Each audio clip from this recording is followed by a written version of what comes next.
ਬਲਦੇਵ ਸਿੰਘ ਢਿੱਲੋਂ ਦਾ novel ਉਡੀਕ ਦਾ 13ਵਾਂ ਅੰਗ। ਉਹ ਤਿਆਰ ਹੋ ਕੇ ਘਰੋਂ ਚੱਲ ਪਏ ਤੇ ਸ਼ਹਿਰ ਦੀ ਇੱਕ ਸੁੰਨਸਾਨ ਥਾਂ ਉੱਤੇ ਪਹੁੰਚ ਗਏ। ਭਾਵੇਂ ਉੱਥੇ ਉੱਚੀਆਂ ਉੱਚੀਆਂ ਬਹੁਤ ਸੋਹਣੀਆਂ ਬਿਲਡਿੰਗਾਂ ਸਨ, ਪਰ ਉੱਥੇ ਆਦਮੀ ਬਹੁਤ ਘੱਟ ਦਿਸਦੇ ਸਨ। ਜੇ ਕੋਈ ਦਿਸਦਾ ਸੀ ਤਾਂ ਪੁਲਿਸ ਦਾ ਸਿਪਾਹੀ। ਸਿਪਾਹੀਆਂ ਤੋਂ ਬਗੈਰ ਉੱਥੇ ਹੋਰ ਕੁਝ ਵੀ ਨਹੀਂ ਸੀ। ਉਹ ਇੱਕ ਸ਼ਾਹੀ ਮਹਿਲ 'ਚ ਦਾਖਲ ਹੋ ਗਏ।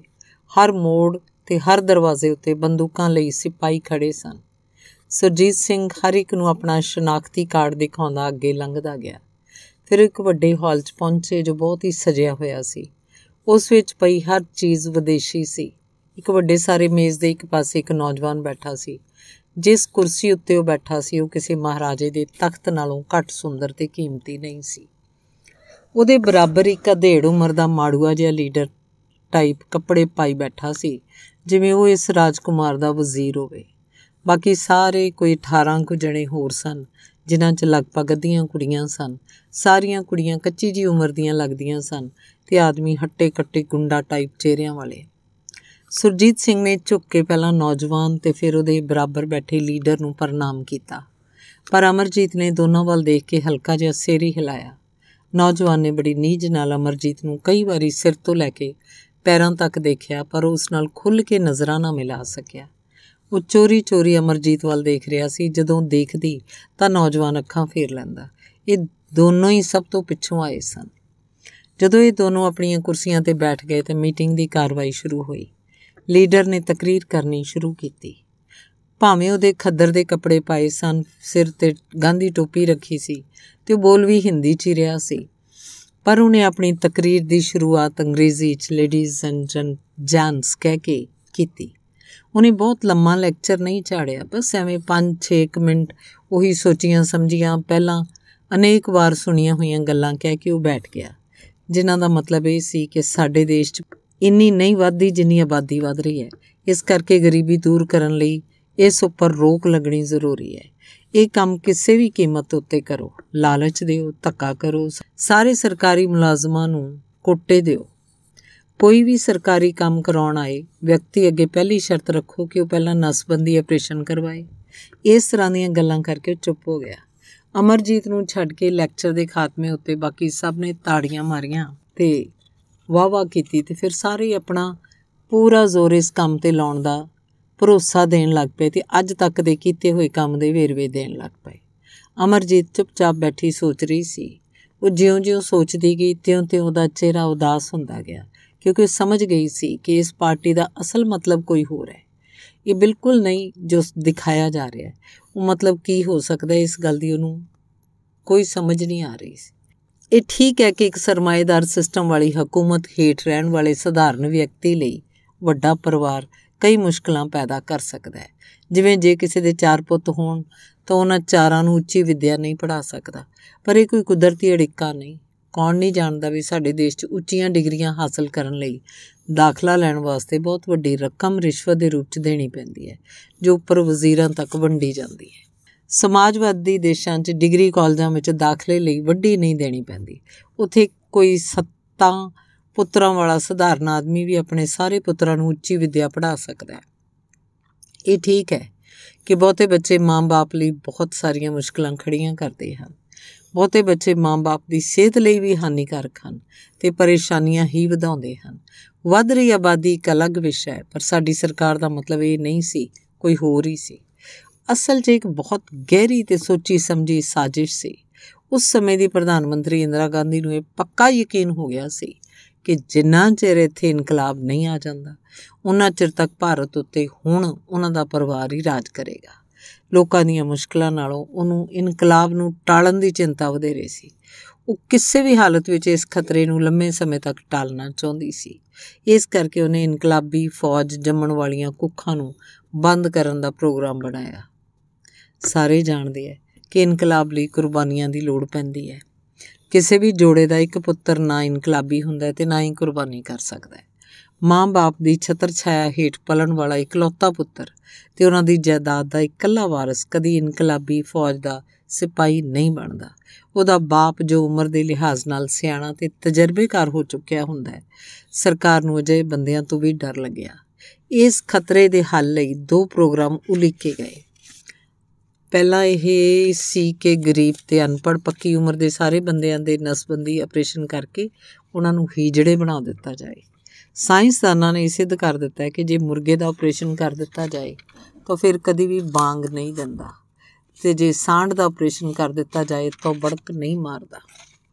ਇਸ ਤਰ੍ਹਾਂ ਨਿਮਨ ਸ਼੍ਰੇਣੀ 'ਚ ਵਾਧੂ ਜਾਣੀ ਇਨਕਲਾਬੀ ਫੌਜ ਦਾ ਜੰਮਣਾ ਬੰਦ ਕਰ ਦਿੱਤਾ ਜਾਏ ਅਤੇ ਜਵਾਨੀ ਦੇ ਖੁਮਾਰ ਵਾਲੇ ਲੰਘਾ ਚੁੱਕੇ ਦਿਨ ਵਾਲਿਆਂ ਨੂੰ, ਜੋ ਸੋਚ ਵਿਚਾਰ ਕਰਨ ਵਾਲੀ ਉਮਰ 'ਚ ਪਹੁੰਚ ਚੁੱਕੇ ਹਨ, ਆਪਰੇਸ਼ਨ ਕਰਕੇ ਹੀਜੜੇ ਬਣਾ ਦਿੱਤਾ ਜਾਏ।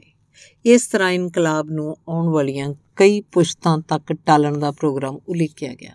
ਦੂਸਰਾ ਇਸ ਵਰਗ ਦੇ ਪੜ੍ਹੇ ਲਿਖੇ ਜਾਂ ਸੂਝਵਾਨ ਬੰਦਿਆਂ ਨੂੰ ਰਿਜ਼ਰਵੇਸ਼ਨ ਦੇ ਜਾਲ 'ਚ ਫਸਾ ਕੇ ਕਿਸਾਨਾਂ ਨਾਲੋਂ ਅਲੱਗ ਕਰ ਦਿੱਤਾ ਜਾਏ, ਜਿਸ ਨਾਲ ਦੇਸ਼ ਦੀ ਮੁੱਖ ਸ਼ਕਤੀ ਕਿਸਾਨ ਅਤੇ ਮਜ਼ਦੂਰਾਂ ਨੂੰ ਅਲੱਗ-ਅਲੱਗ ਕਰਕੇ ਇਹਨਾਂ 'ਚ ਦਰਾੜ ਪੈਦਾ ਕੀਤੀ ਜਾਏ।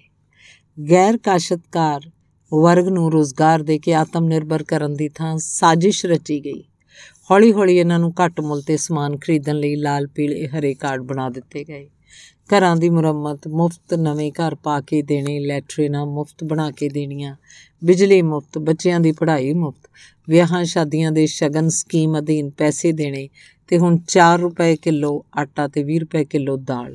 ਪੈਨਸ਼ਨ ਸਕੀਮ ਲਾਗੂ ਕਰਕੇ ਸਾਰਿਆਂ ਬਜ਼ੁਰਗਾਂ 'ਤੇ ਮਾਮੂਲੀ ਜਿਹੀ ਰਕਮ ਪੈਨਸ਼ਨ ਦੇ ਰੂਪ ਵਿੱਚ। ਅੱਜ ਇਹ ਸਾਰਾ ਪ੍ਰੋਗਰਾਮ ਉਲੀਕਣ ਵਾਲੀ ਇੰਦਰਾ ਗਾਂਧੀ ਤਾਂ ਨਹੀਂ ਰਹੀ, ਪਰ ਉਹਦਾ ਲਾਇਆ ਹੋਇਆ ਬੂਟਾ ਦਰਖਤ ਬਣ ਚੁੱਕਿਆ ਅਤੇ ਸਾਰੇ ਦੇਸ਼ ਦੇ ਕਿਸੇ ਖੂੰਜੇ ਵਿੱਚ ਵੀ ਇਨਕਲਾਬ ਜ਼ਿੰਦਾਬਾਦ ਦੀ ਆਵਾਜ਼ ਨਹੀਂ ਆ ਰਹੀ। ਇਨਕਲਾਬੀ ਫੌਜਾਂ ਰੁਜ਼ਗਾਰ ਮੰਗ ਕੇ ਬਰਾਬਰਤਾ ਹਾਸਲ ਕਰਨ ਦੀ ਥਾਂ ਹੱਥ 'ਚ ਠੂਠਾ ਬੜੀ ਮੰਗਤਿਆਂ ਦੀ ਲਾਈਨ 'ਚ ਬੈਠੀਆਂ ਹਨ। ਉਹਨਾਂ ਦਾ ਆਤਮ ਵਿਸ਼ਵਾਸ ਮਿੱਟੀ 'ਚ ਮਿਲ ਚੁੱਕਿਆ ਹੈ।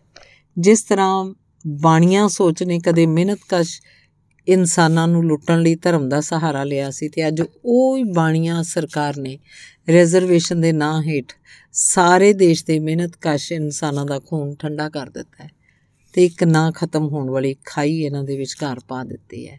ਹਰ 5 ਸਾਲਾਂ ਪਿੱਛੋਂ ਆਉਂਦੇ ਕਦੇ ਵੱਡਾ ਭਾਈ ਅਤੇ ਕਦੇ ਛੋਟਾ ਭਾਈ ਇਹਨਾਂ ਦੇ ਠੂਠੇ 'ਚ ਕੁਝ ਵਾਧੂ ਪਾ ਕੇ ਵੋਟਾਂ 'ਚ ਜਿੱਤ ਕੇ ਆਪਣੀ ਸਰਕਾਰ ਬਣਾ ਲੈਂਦੇ ਹਨ ਅਤੇ ਬੇਫਿਕਰ ਹੋ ਕੇ ਸਾਰੇ ਦੇਸ਼ ਨੂੰ ਲੁੱਟ ਰਹੇ ਹਨ।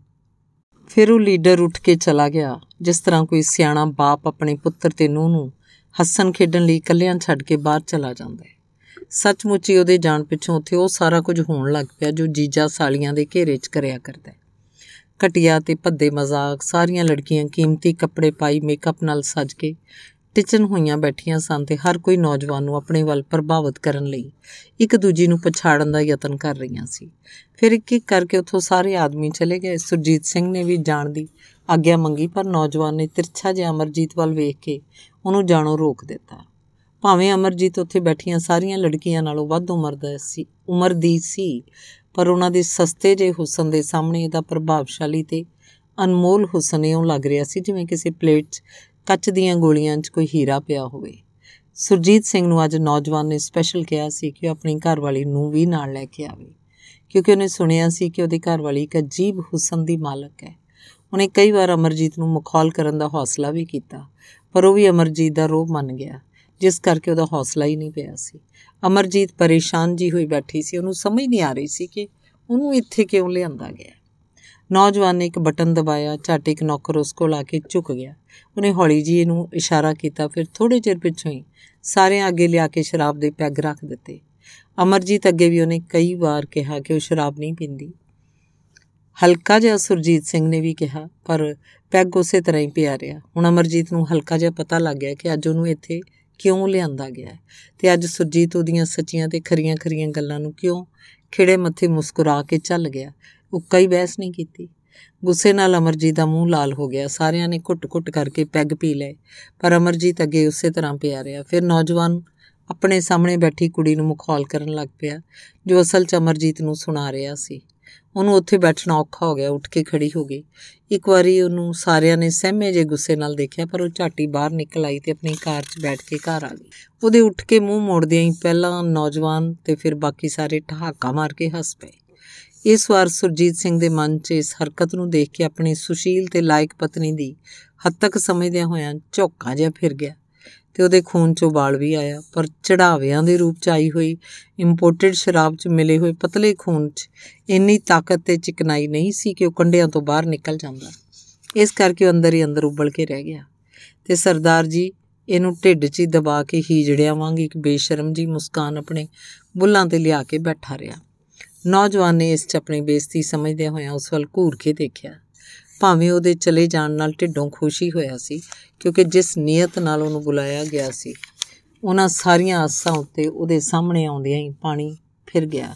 ਪਾਣੀ ਨਹੀਂ ਫਿਰ ਗਿਆ ਸੀ, ਸਗੋਂ ਉਹਦੇ ਰੋਹਬ ਹੇਠ ਦੱਬਿਆ ਹੋਇਆ ਘੁੱਟਿਆ ਜਿਹਾ ਬੈਠਾ ਸੀ, ਕਿਉਂਕਿ ਉਹ ਜਾਣਦਾ ਸੀ ਕਿ ਉਹਦੀਆਂ ਨਜ਼ਰਾਂ ਨੂੰ ਝੁਕਾਉਣ ਲਈ, ਉਸ ਉੱਪਰ ਰੋਹਬ ਜਮਾਉਣ ਲਈ ਜਿਸ ਤਰ੍ਹਾਂ ਦੀਆਂ ਗੱਲਾਂ ਦੀ ਲੋੜ ਹੈ ਉਹ ਨਾ ਹੀ ਉਸ ਵਿੱਚ ਹਨ ਅਤੇ ਨਾ ਹੀ ਉਹ ਇੰਨੀ ਲਿਆਕਤ ਦਾ ਮਾਲਕ ਹੈ। ਫਿਰ ਵੀ ਉਹਨੇ ਆਪਣੀ ਇਸ ਕਮਜ਼ੋਰੀ ਉੱਤੇ ਪਰਦਾ ਪਾਉਣ ਲਈ ਝਿੜਕ ਕੇ ਸੁਰਜੀਤ ਨੂੰ ਕਿਹਾ, ਕਿਆ ਬਕਵਾਸ ਹੈ ਇਹ ਔਰਤ? ਵੱਡੀ ਆਕੜ ਕੰਨੀ। ਹੀ ਜੀ, ਇਹ ਅੱਜ ਕੱਲ੍ਹ ਬਿਮਾਰ ਜੀ ਰਹਿੰਦੀ ਹੈ, ਜਿਸ ਕਰਕੇ ਉਹਦਾ ਸੁਭਾਅ ਕੁਝ ਚਿੜਚਿੜਾ ਜਿਹਾ ਹੋ ਗਿਆ। ਉਹਨੇ ਨੌਜਵਾਨ ਅੱਗੇ ਹੱਥ ਜੋੜੇ ਅਤੇ ਉਹਦੇ ਮੱਥੇ 'ਤੇ ਪਸੀਨਾ ਆ ਗਿਆ। ਫਿਰ ਉਹਦੇ ਸਾਹਮਣੇ ਬੈਠੀ ਲੜਕੀ ਜੋ ਕੁਝ ਜ਼ਿਆਦਾ ਹੀ ਨੌਜਵਾਨ ਦੀ ਭੇਤੀ ਲੱਗਦੀ ਸੀ, ਸਰਦਾਰ ਜੀ ਵੱਲ ਤਿਰਛੀਆਂ ਨਜ਼ਰਾਂ ਨਾਲ ਦੇਖ ਕੇ ਸੁਰਜੀਤ ਵੱਲ ਮੂੰਹ ਕਰਕੇ ਬੋਲੀ, ਲੱਗਦਾ ਉਹ ਆਪਣੀ ਕੀਮਤ ਕੁਝ ਲੋੜ ਨਾਲੋਂ ਵੱਧ ਹੀ ਸਮਝ ਰਹੀ ਹੈ। ਵੈਸੇ ਮਾਲ ਵਲੈਤੀ ਹੈ। ਹੀ ਇੱਕ ਜ਼ੋਰਦਾਰ ਠਹਾਕਾ ਵੱਜਿਆ। ਸੁਰਜੀਤ ਸਿੰਘ ਵੀ ਫਿੱਕਾ ਜਿਹਾ ਨਾਲ ਹੀ ਹੱਸਿਆ, ਪਰ ਨੌਜਵਾਨ ਨੇ ਉਸ ਲੜਕੀ ਨੂੰ ਅੱਖਾਂ 'ਚ ਘੂਰਿਆ, ਜਿਵੇਂ ਉਹਨੂੰ ਇਹ ਗੱਲ ਬੁਰੀ ਲੱਗੀ ਹੋਵੇ ਅਤੇ ਉਹ ਇਸ ਮਹਾਨ ਔਰਤ ਨੂੰ ਆਪਣੇ ਕੋਲ ਬੁਲਾ ਕੇ ਪਛਤਾ ਰਿਹਾ ਹੋਵੇ, ਜਾਂ ਜਿਵੇਂ ਉਹਦੀਆਂ ਨਜ਼ਰਾਂ 'ਚ ਆਪਣੇ ਆਪ ਨੂੰ ਗਿਰਿਆ ਸਮਝ ਕੇ ਢਿੱਲਾ ਜਿਹਾ ਹੋਇਆ ਬੈਠਾ ਹੋਵੇ। ਫਿਰ ਉੱਠ ਕੇ ਦੂਜੇ ਕਮਰੇ ਚਲੇ ਗਏ, ਜੋ ਉਸ ਨਾਲੋਂ ਕੁਝ ਛੋਟਾ ਸੀ। ਉਹਦੇ ਚਾਰੇ ਪਾਸੇ ਸੋਫੇ ਲੱਗੇ ਸੀ ਅਤੇ ਵਿਚਕਾਰ ਖਾਲੀ ਥਾਂ ਸੀ। ਨੌਜਵਾਨ ਇੱਕ ਸੋਫੇ 'ਤੇ ਬੈਠ ਗਿਆ ਅਤੇ ਬਾਕੀ ਸਾਰੀਆਂ ਲੜਕੀਆਂ ਉਹਦੇ ਸਾਹਮਣੇ ਹੇਠਾਂ ਫਰਸ਼ 'ਤੇ ਬੈਠ ਗਈਆਂ। ਥੋੜ੍ਹੇ ਚਿਰ ਪਿੱਛੇ ਇੱਕ ਸੁਰਾਹੀ ਭਰੀ ਹੋਈ ਸ਼ਰਾਬ ਦੀ ਆ ਗਈ ਅਤੇ ਦੌਰ ਚੱਲਣੇ ਸ਼ੁਰੂ ਹੋ ਗਏ। ਕੁਝ ਚਿਰ ਪਿੱਛੋਂ ਹੀ ਜਦੋਂ ਸ਼ਰਾਬੀ ਹੋ ਗਿਆ ਤਾਂ ਉਹ ਕੁੜੀ ਜੋ ਬਹੁਤਾ ਬੋਲਦੀ ਸੀ ਉੱਠ ਕੇ ਬਾਹਰ ਚਲੀ ਗਈ। ਥੋੜ੍ਹੇ ਚਿਰ ਪਿੱਛੇ ਇੱਕ ਹੋਰ ਨਵੀਂ ਕੁੜੀ ਨੂੰ ਨਾਲ ਲੈ ਕੇ ਅੰਦਰ ਆ ਗਈ, ਜਿਹਦੇ ਸਰੀਰ 'ਤੇ ਥੋੜ੍ਹੇ ਜਿਹੇ ਕੱਪੜੇ ਪਾਏ ਸਨ ਅਤੇ ਸਰੀਰ ਦਾ ਬਹੁਤਾ ਹਿੱਸਾ ਨੰਗਾ ਹੀ ਸੀ। ਉਹ ਸ਼ਰਮਾਈ ਜੀ ਉਹਦੇ ਪਿੱਛੇ ਅੰਦਰ ਆਈ।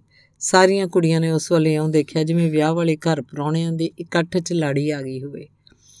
ਉਹ ਨੌਜਵਾਨ ਦੇ ਬਰਾਬਰ ਸੋਫੇ 'ਤੇ ਬੈਠ ਗਈ। ਸਰਦਾਰ ਜੀ ਦੂਸਰੇ ਪਾਸੇ ਉਹਨਾਂ ਦੇ ਸਾਹਮਣੇ ਸੋਫੇ 'ਤੇ ਬੈਠੇ ਗਲਾਸ ਭਰ ਕੇ ਸ਼ਰਾਬ ਦੇ ਪੀ ਰਹੇ ਸਨ। ਨਵੀਂ ਆਈ ਕੁੜੀ ਨੇ ਸਰਦਾਰ ਜੀ ਵੱਲ ਅਚੰਭੇ ਜਿਹੇ ਨਾਲ ਵੇਖਿਆ, ਪਰ ਜਦੋਂ ਦੇਖਦਾ ਤਾਂ ਨਜ਼ਰਾਂ ਝੁਕਾ ਲੈਂਦੀ। ਇਉਂ ਲੱਗਦਾ ਸੀ ਜਿਵੇਂ ਉਹ ਇਸ ਮਹਿਫਿਲ 'ਚ ਪਹਿਲੀ ਵਾਰੀ ਆਈ ਹੋਵੇ। ਉਹ ਚੁੱਪਚਾਪ ਨੀਵੀਆਂ ਨਜ਼ਰਾਂ ਕਰੀ ਬੈਠੀ ਸੀ। ਉਹ ਕੁੜੀ ਜੋ ਨੌਜਵਾਨ ਦੀ ਦੱਲੀ ਲੱਗਦੀ ਸੀ ਨੇ ਉਹਨੂੰ ਗਲਾਸ 'ਚ ਸ਼ਰਾਬ ਪਾ ਕੇ ਫੜਾਈ। ਹਿਚਕਿਚਾਉਂਦਿਆਂ, ਡਰਦਿਆਂ, ਸ਼ਰਮਾਉਂਦਿਆਂ ਉਹਨੇ ਇੱਕ ਘੁੱਟ ਭਰ ਕੇ ਗਲਾਸ ਹੱਥ ਵਿੱਚ ਹੀ ਫੜੀ ਰੱਖਿਆ। ਉਹ ਘੜੀ ਮੁੜੀ ਸੁਰਜੀਤ ਸਿੰਘ ਵੱਲ ਦੇਖਦੀ, ਜਿਵੇਂ ਉਹਨੂੰ ਇੱਥੇ ਬੈਠਾ ਬੁਰਾ ਲੱਗ ਰਿਹਾ ਹੋਵੇ ਜਾਂ ਉਹ ਤੋਂ ਸ਼ਰਮਾ ਰਹੀ ਹੋਵੇ। ਸ਼ਾਇਦ ਨੌਜਵਾਨ ਤੇ ਦੱਲੀ ਵੀ ਇਸ ਗੱਲ ਨੂੰ ਤਾੜ ਗਏ। ਉਹਨਾਂ ਸਰਦਾਰ ਜੀ ਨੂੰ ਇੱਥੋਂ ਤਸ਼ਰੀਫ ਲੈ ਕੇ ਜਾਣ ਲਈ ਕਿਹਾ। ਉਹਨੇ ਇੱਕ ਡਬਲ ਜਿਹਾ ਪੈਗ ਪੀਤਾ। ਨੌਜਵਾਨ ਅੱਗੇ ਸਿਰ ਝੁਕਾ ਕੇ ਤੁਰਦਾ ਲੱਗਿਆ। ਸੱਚੀ ਮੁੱਚੀ ਕੁੜੀ ਕੁਝ ਖੁੱਲ੍ਹ ਗਈ। ਭਾਵੇਂ ਨਾ ਕਿਸੇ ਨਾਲ ਉਹਨੇ ਅੱਖ ਮਿਲਾਈ, ਨਾ ਹੀ ਗੱਲ ਕੀਤੀ, ਪਰ ਲੱਗਦਾ ਇਉਂ ਸੀ ਜਿਵੇਂ ਉਹਦਾ ਚਿਹਰਾ ਸਾਫ਼ ਹੋ ਗਿਆ ਹੋਵੇ। ਨੌਜਵਾਨ ਘੜੀ ਮੁੜੀ ਕਦੇ ਉਹਦੇ ਮੂੰਹ ਵੱਲ, ਕਦੇ ਪੱਟਾਂ ਵੱਲ, ਕਦੇ ਛਾਤੀਆਂ ਵੱਲ ਵੇਖ ਰਿਹਾ ਸੀ, ਪਰ ਉਹ ਚੁੱਪਚਾਪ ਬੈਠੀ ਉਹਨਾਂ ਸਾਰੀਆਂ ਕੁੜੀਆਂ 'ਚ ਜਿਨ੍ਹਾਂ ਦੀਆਂ ਟਿਚਰਾਂ ਅਤੇ ਮਖੌਲਾਂ ਨਾਲ ਹਾਸੜ ਪਈ ਸੀ। ਇਹ ਲੱਗਦਾ ਸੀ ਜਿਵੇਂ ਕਿਸੇ ਫਲਾਂ ਦੀ ਦੁਕਾਨ 'ਚ ਸਜਾਵਟ ਲਈ ਬਣਾ ਕੇ ਰੱਖੇ ਮਿੱਟੀ ਦੇ ਫਲਾਂ 'ਚ ਕੋਈ ਸੱਚੀ ਮੁੱਚੀ ਦਾ ਅਸਲੀ ਫਲ ਪਿਆ ਹੋਵੇ।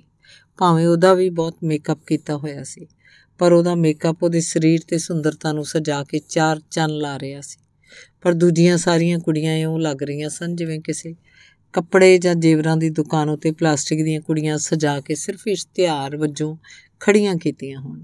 ਨਵੀਂ ਆਈ ਕੁੜੀ, ਜਿਹਦਾ ਨਾਂ ਨੀਨਾ ਸੀ, ਨੇ ਵੀ ਆਪਣਾ ਗਲਾਸ ਹੌਲੀ ਖਾਲੀ ਕਰ ਲਿਆ। ਇੱਕ ਪੈਗ ਨਾਲ ਹੀ ਉਹਦੀਆਂ ਅੱਖਾਂ 'ਚ ਡੋਰੇ ਪੈ ਗਏ, ਪਤਾ ਨਹੀਂ ਨਸ਼ੇ ਦੇ ਜਾਂ ਸ਼ਰਮ ਦੇ। ਹੁਣ ਉਹ ਨੀਨਾ ਦੇ ਬਗੈਰ ਬਾਕੀ ਸਾਰੇ ਸ਼ਰਾਬੀ ਹੋ ਕੇ ਉੱਚੀ ਬੋਲ ਰਹੇ ਸਨ। ਦੱਲੀ ਨੇ ਮਹਿਫਿਲ ਦੇ ਰੰਗ ਨੂੰ ਤਾੜਦਿਆਂ ਹੋਇਆਂ ਟੇਪ ਰਿਕਾਰਡਰ ਦਾ ਬਟਨ ਦੱਬ ਦਿੱਤਾ। ਇੱਕ ਅੰਗਰੇਜ਼ੀ ਸਟਾਈਲ ਦੇ ਗਾਣੇ ਦੀ ਧੁਨ ਵੱਜਣ ਲੱਗ ਪਈ। ਸਾਰੀਆਂ ਜਣੀਆਂ ਨੇ ਆਪਣੇ ਸਰੀਰ ਉੱਤੇ ਪਾਏ ਚੋਗੇ ਜਿਹੇ ਉਤਾਰ ਕੇ ਇੱਕ ਪਾਸੇ ਰੱਖ ਦਿੱਤੇ। ਉਹਦੇ ਹੇਠੋਂ ਉਹਨਾਂ ਦੇ ਥੋੜ੍ਹੇ ਜਿਹੇ ਕੱਸੇ ਹੋਏ ਕੱਪੜਿਆਂ ਵਾਲੇ ਸਰੀਰ ਨਿਕਲ ਆਏ ਅਤੇ ਉਹ ਸੰਗੀਤ ਦੀ ਤਾਲ 'ਤੇ ਨੱਚਣ ਲੱਗ ਪਈਆਂ। ਕੁਝ ਪਲ ਨੌਜਵਾਨ ਉਹਨਾਂ ਨੂੰ ਦੇਖਦਾ ਰਿਹਾ, ਫਿਰ ਉਹਨਾਂ ਦੇ ਨਾਲ ਹੀ ਨੱਚਣ ਲੱਗ ਪਿਆ। ਉਹ ਕਦੀ ਕਿਸੇ ਦੀ ਕਮਰ 'ਤੇ ਦੀ ਬਾਂਹ ਪਾਉਂਦਾ, ਕਦੇ ਕਿਸੇ ਦਾ ਮੂੰਹ ਚੁੰਮ ਲੈਂਦਾ, ਕਦੇ ਕਿਸੇ ਨੂੰ ਬਾਹਾਂ 'ਚ ਘੁੱਟ ਲੈਂਦਾ। ਨੀਨਾ ਚੁੱਪਚਾਪ ਬੈਠੀ ਰਹੀ। ਨੌਜਵਾਨ ਸ਼ਾਇਦ ਇਹ ਸਾਰਾ ਕੁਝ ਨੀਨਾ ਨੂੰ ਗਰਮਾਉਣ ਲਈ ਕਰ ਰਿਹਾ ਸੀ, ਪਰ ਉਹ ਕਦੀ ਕਦਾਈ ਇੱਕ ਨਜ਼ਰ ਉਸ ਵੱਲ ਵੇਖਦੀ, ਨਹੀਂ ਤਾਂ ਉਹ ਨਜ਼ਰਾਂ ਝੁਕਾਈ ਰੱਖਦੀ। ਦੱਲੀ ਸ਼ਾਇਦ ਸਭ ਕੁਝ ਸਮਝ ਗਈ। ਉਹਨੇ ਨੀਨਾ ਨੂੰ ਕਈ ਛੋਟੇ ਛੋਟੇ ਪੈਗ ਪਿਲਾਏ, ਫਿਰ ਖਿੱਚ ਕੇ ਉਹਨੂੰ ਨਾਚ ਲਈ ਖੜੀ ਕਰ ਲਿਆ। ਉਹਦੇ ਖੜਾਉਂਦਿਆਂ ਹੀ ਨੌਜਵਾਨ ਸੋਫੇ 'ਤੇ ਬੈਠ ਗਿਆ। ਨੀਨਾ ਨੂੰ ਸ਼ਾਇਦ ਨੱਚਣਾ ਨਹੀਂ ਆਉਂਦਾ ਸੀ, ਜਾਂ ਫਿਰ ਉਹਨੂੰ ਨਸ਼ਾ ਵੱਧ ਹੋ ਗਿਆ ਸੀ, ਜਿਸ ਕਰਕੇ ਉਹ ਨੱਚਦੀ ਤਾਂ ਨਹੀਂ ਸੀ, ਲੜਖੜਾ ਜ਼ਰੂਰ ਰਹੀ ਸੀ। ਪਰ ਨੌਜਵਾਨ ਨੂੰ ਦੂਜੀਆਂ ਲੜਕੀਆਂ ਦੇ ਸਿੱਖੇ ਹੋਏ ਡਾਂਸ ਨਾਲੋਂ ਵਧੇਰੇ ਚੰਗਾ ਲੱਗਦਾ ਸੀ। ਦੂਜੀਆਂ ਕੁੜੀਆਂ ਬਥੇਰਾ ਲੱਕ ਹਿਲਾਉਂਦੀਆਂ, ਪਰ ਇੱਕ ਕੋਣ ਤੋਂ ਆਪਣੇ ਸਰੀਰ ਦੀ ਨੁਮਾਇਸ਼ ਕਰਕੇ ਨੌਜਵਾਨ ਦਾ ਧਿਆਨ ਖਿੱਚਣ ਦੀ ਕੋਸ਼ਿਸ਼ ਕਰਦੀਆਂ, ਅੱਖਾਂ ਮਾਰਦੀਆਂ, ਪਰ ਉਹਦੀਆਂ ਨਜ਼ਰਾਂ ਨੀਨਾ ਤੋਂ ਨਾ ਹਟੀਆਂ।